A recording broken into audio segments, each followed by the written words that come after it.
Didn't we end up with a parallel? Straight. No, no.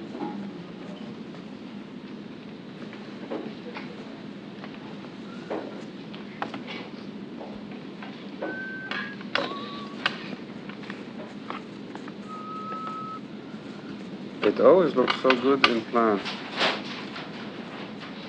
Maybe that's our mistake. We don't keep it that way. Bring him in here. Yeah. Legitimate? Yeah. Still legitimate. It's legitimate.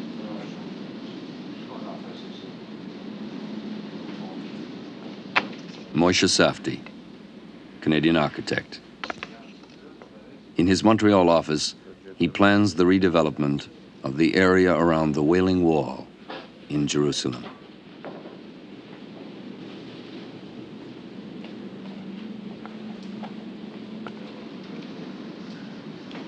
It's a problem. We're going to run into.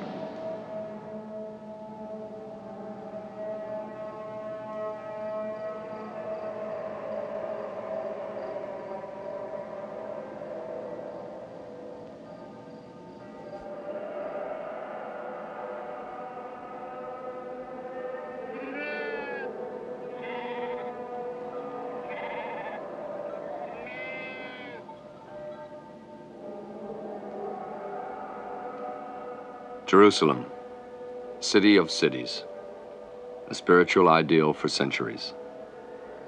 Its history, its architecture, its holy places make it unique. Architects and planners are redesigning the 4,000-year-old city to meet modern demands. The confrontation between tradition and growth provides a lesson for Canadians, as it does for people everywhere.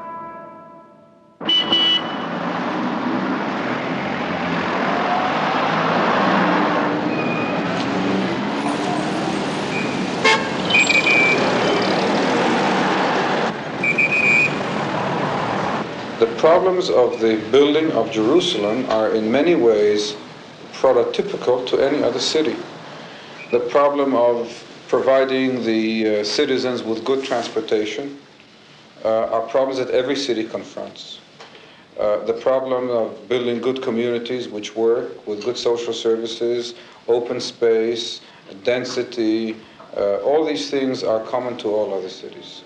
But in Jerusalem, they seem to be much more acutely focused because there's more existing that might be destroyed, so that we can deal with Jerusalem as a problem that focuses the problems of all cities, but we feel them more strongly.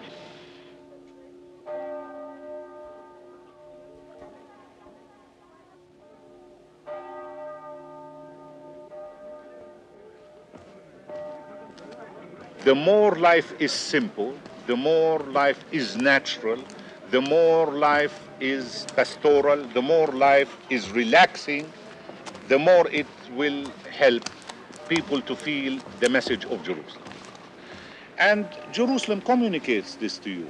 Hassam El-Khaldi, It must be within yourself that you find your own salvation. an Arab citizen of Jerusalem. There should be the goodness, that it is inside yourself that will give you the motive to life, the motive to satisfaction, and the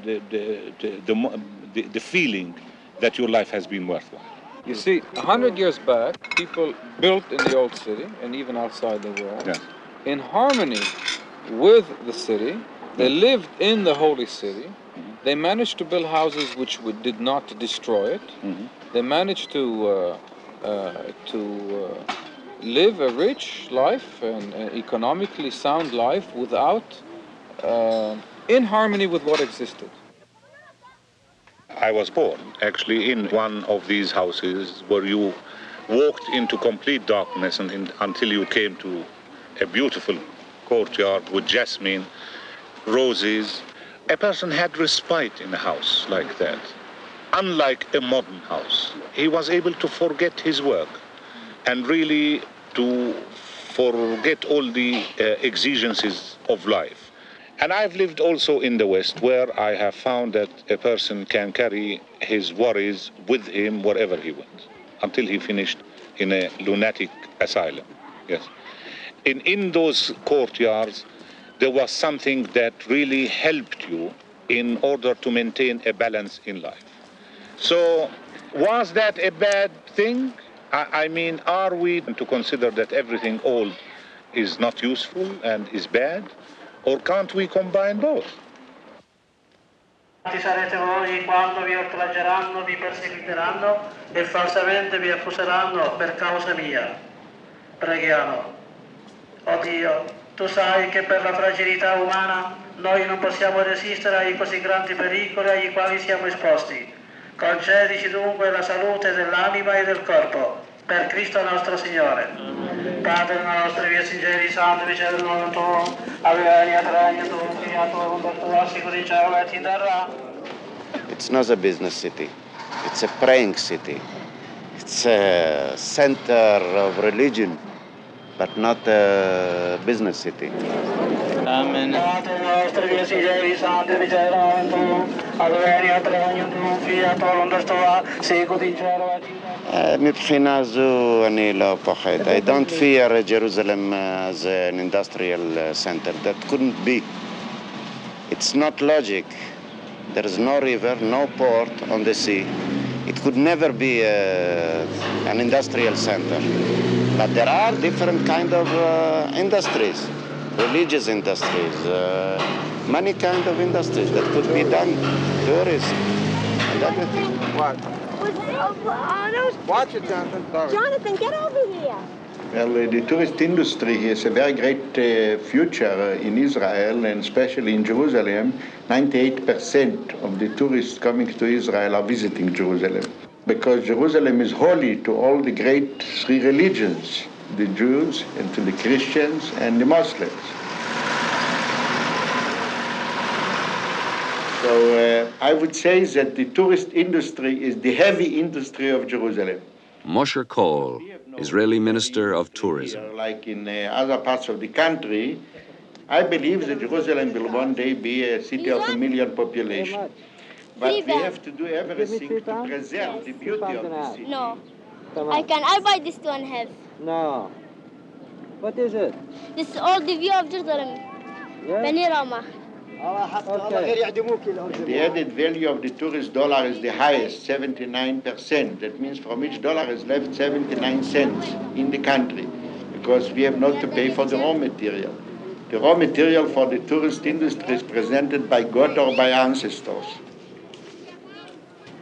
I'm very much afraid that if you decide that this is going to be a metropolis, you're going to destroy Jerusalem. Amos Elam, journalist and author. The beautiful hill town that we know it, if it has 1 million inhabitants, it cannot survive. And I think we have to. A lot of education. And you know well that most of the arguments to have Jerusalem grow do not stem from a love of the city, but from what I would consider misplaced political considerations. This imposes not merely limitations on growth, it also imposes limitations on administration, on culture, and on the sociability of this town.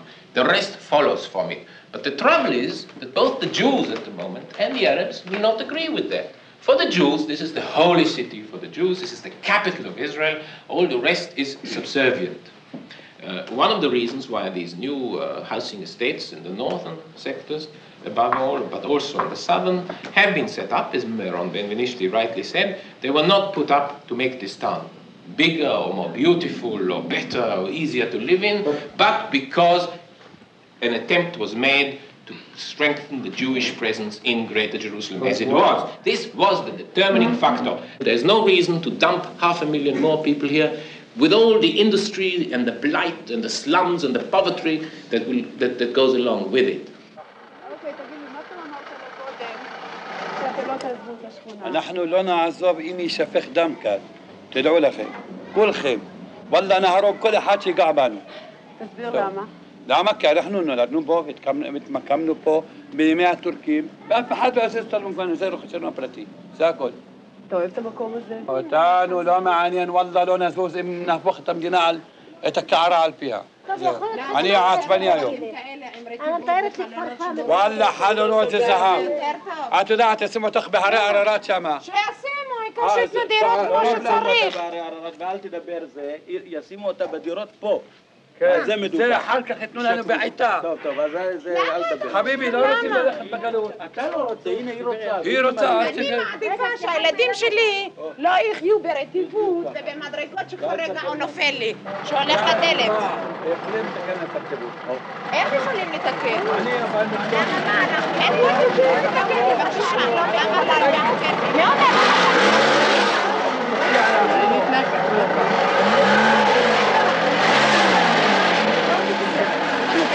מי בדירה עם 3 חדרים כמו שצריך, ולא חשוב לי בכלל באיזה אזור לגור. אני לא חושבת שצריכים, בגלל שגרו 50 שנה אז כאן, להישאר תקועים באורוות האלה ובחורבות. איזה חינוך, אם ילד יושן בחדר אחד עם ההורים שלו, אני חושבת שהרבה זוגות צעירים חושבים את אותו הדבר מה שאני חושבת, אבל הזקנים לא. מפני שפה ההורים שלהם נלחמו, ופה הכל. זה לא נכון. הם שישארו, אבל אנחנו, כל הצעירים מוכנים שיפנו אותנו, ייתנו לנו דירה, תמורת דירה וזהו. לפי שטח הדירה שיש לי, ייתנו לי דירה. אני לא רוצה יותר.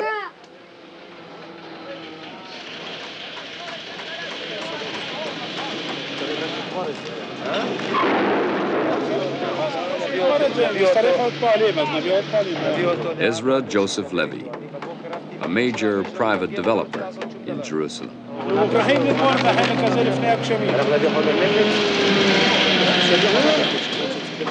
אני בונה כל אדם שירצה לקחת אצלי דירות, קונה אצלי דירות מחוץ לארץ, בארץ, העיקר לכל השכבות. ואיך אתה בונה? אני בונה לוקסוס, בונה עממי, בונה... אפשרויות שנתנו להם על מנת שיוכלו לרכוש דירה. בעיית הדיור בארץ ידועה לכל אחד, לא צריך לספר את זה. אנחנו עד היום, אני חושב, אם אני לא טועה, בכל אופן, כמה שאני יודע, למעלה מ-150 עד 170 בניינים, שזה אלפי דירות, עשרות אלפי חדרים.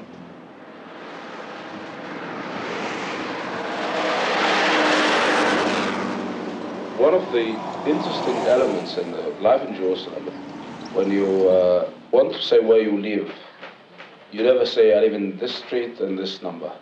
You always say, I live in this neighborhood, opposite this house, but you tend to forget your own street name and perhaps also the number of your home. And I think it's significant. Miron Benvenisti. It's because this is, I think, the only city in Israel. City councillor. It's a city which has a character, because the human element in Jerusalem is, I think, more important. I don't know about any other city in the world, but I know about any other city in Israel. Tel Aviv is a great housing project. Jerusalem is a city. You have here a mosaic of neighborhoods, of people. It's a different thing. The human element is being kept. The moment a Jerusalemite will be identifying his own house by the street name and by the number of his home, I think the human element is lost. And this is one thing we should keep. And the development of today, of this huge housing projects, of these high-rises, when you don't only have to remember the street name and the number, but also your own number of your own flat, is going to be the end of what I know as Jerusalem, and I was born here. Hello? Hello? Hello? Hello? We are fighting the last battle. The only way we can at least keep it being Jerusalemite natives of the city is at least to save the core of the city.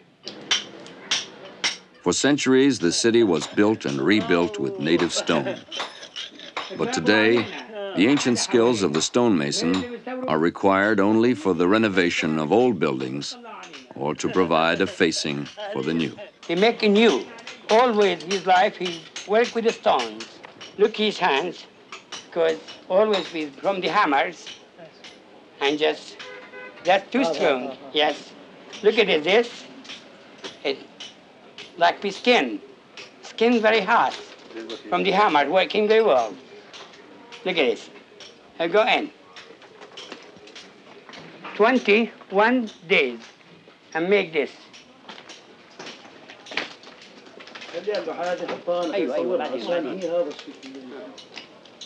28 tons. By hand is made it. not by machines. Yeah. Yeah, by hands.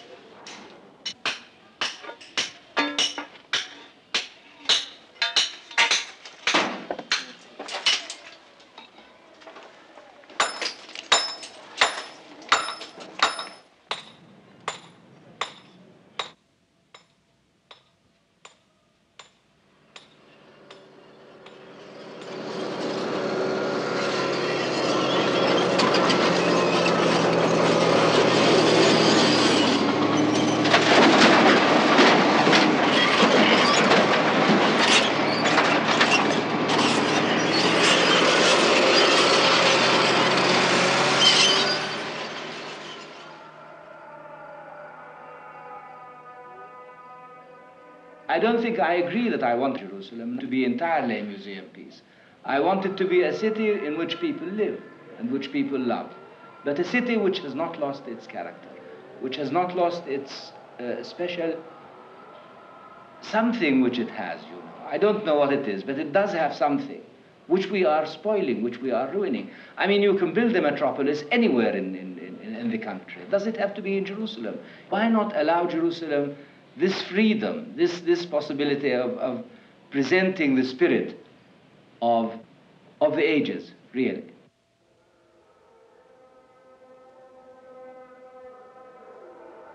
Cities everywhere are growing. Each day, new demands are made of them. Each day, they change. Their character is a reflection of the people who live in them, and life in them is molded by their quality, their structure.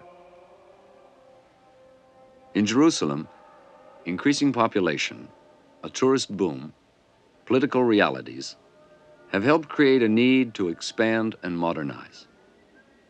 But the new is often out of joint with the old, out of harmony with its character, its values, its tradition.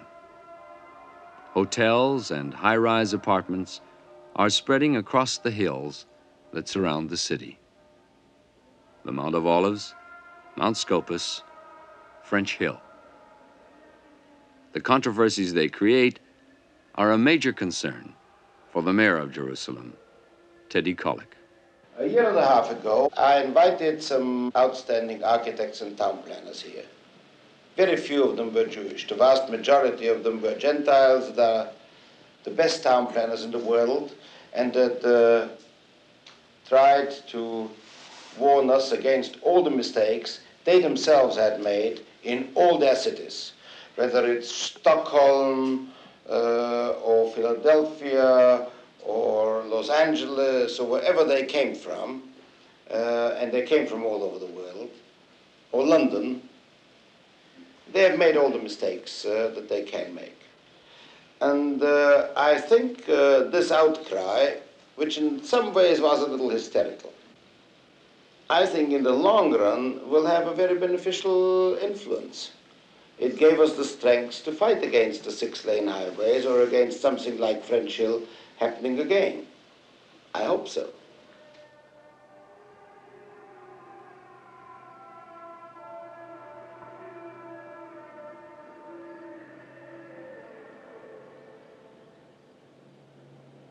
I think when you compare this village of Silouan with French Hill, the issue of master plans becomes very clear. Because both on the master plan are shown as a yellow tone denoting housing. And yet this village of Silouan and French Hill are totally different environments. A master plan up to now has been a quantitative statement. It has said nothing about the quality of environment. And if we try to understand what are the basic differences between French Hill as environment and this village, and if we can then transfer this knowledge to a master plan document, we might be able to come to a point where the quality of environment is assured when we have a city like Jerusalem grow. And so the question is, why is it a nice place to live in? There's public spaces like the big green at the bottom of the valley, and then there's the private spaces and the roof terraces, and it climbs with the topography, and there's hardly any repetition in it. There's no standardization. The individual family is very clearly identifiable in the total. So the scale of it, the resulting scale is very satisfying and non-threatening. And I think the ingredients of the scale of the housing, its relationship to the topography, the identity of the individual dwelling in relationship to the total village, the use of roofs, the materials. All these are basic ingredients that differentiate Silouan from French Hill, which has a totally different scale, which suppresses the scale of the individual, which is oppressive, which has no relationship to topography, which has no expression of a community whatsoever. And it is these basic differences at a qualitative level that we must have to understand when we want to build in Jerusalem.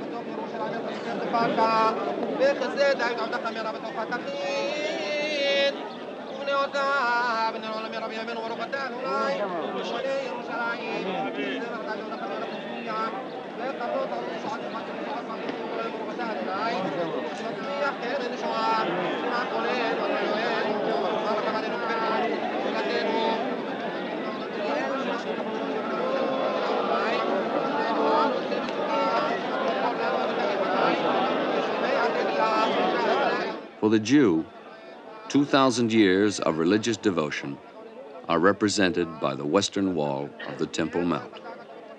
For him, this is the very heart of Jerusalem. The adjacent plaza and the war-torn area around it is being redesigned by Moshe Safdie.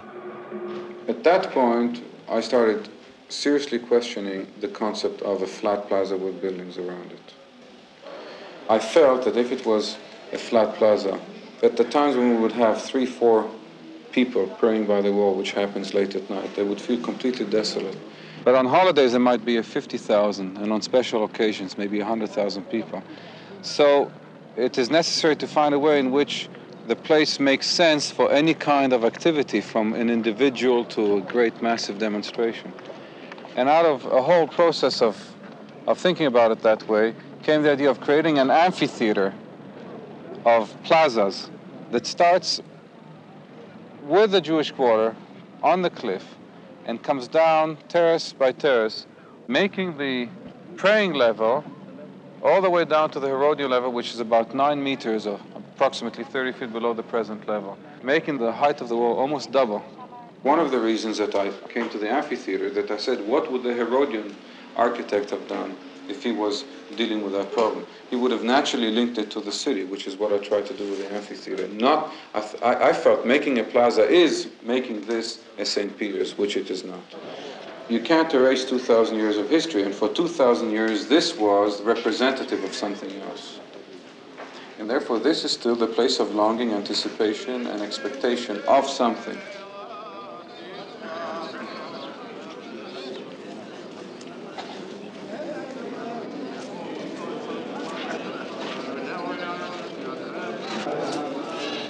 It has the significance that no building will compete with. In fact, the public buildings that I feel should crown the plaza should be, in terms of the design, totally integrated and subordinated to the series of terraces, so they don't have a building-like quality, they have a landscape-like quality, like part of the amphitheater, so that they don't compete with that wall.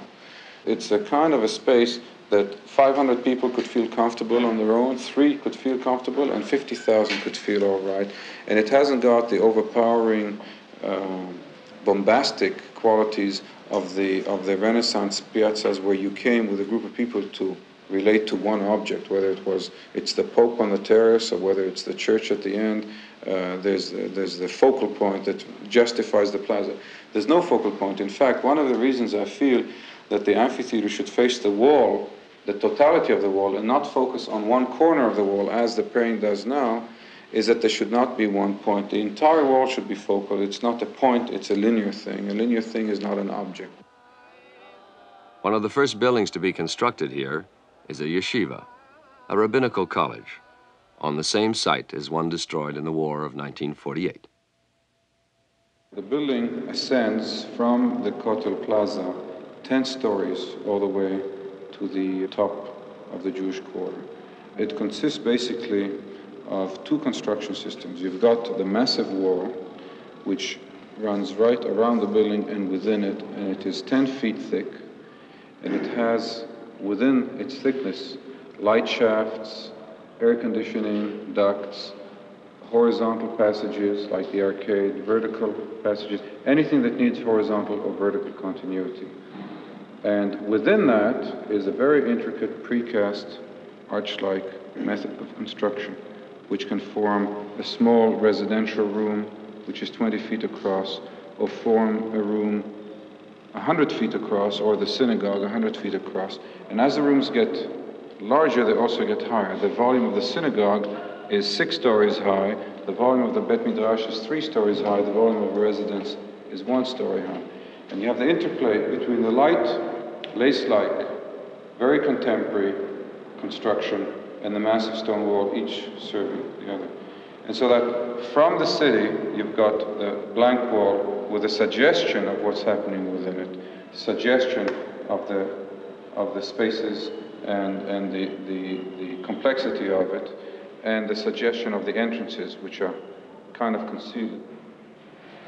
I think that many things about the building are very typical things to Jerusalem. It's very typical to Jerusalem to walk in narrow streets or alleys and to come upon a wall in which there's an innocent door, and that innocent door happens to be the entrance to a major complex. But until the point where you go through that innocent doorway, you're never aware of the presence of the thing, even though it might be a few feet away from you. This happens all the time in Jerusalem. You've got the trees sticking above the walls, you have a suggestion of something happening, but you don't realize it till you've gone through that you're in another world. And they're kind of enclaves, and this is very much like a walled city. And I look at the opportunity of building in Jerusalem as a place where we might be able to recreate these values and their physical expression in a contemporary sense. In other words, for me, life is so meaningless if I was to accept what Aryeh calls the modern world. I really don't want part of it. And since I project my desires to be those of everybody else, and that's the only way I think an architect can honestly function, I say to myself, what are those things about the house in the old city, the court, its entrance, its identity, its privacy, its sense of community? What are they, and can we reproduce them in the modern world? And if we can, then what we build new in Jerusalem might not be in disharmony with what exists, because if it generates from the same value system of life, it would be in harmony with it.